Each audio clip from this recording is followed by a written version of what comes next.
til at gøre en forskel. Men jeg har dermed følelsen af, at jeg er i hvert fald aktiv, i hvert fald gør et eller andet.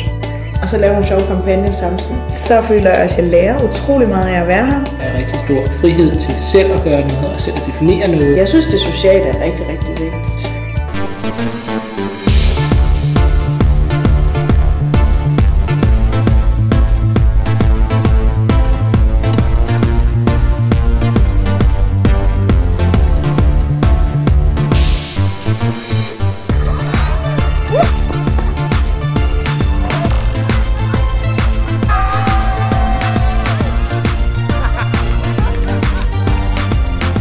Vi er sådan, vi kan.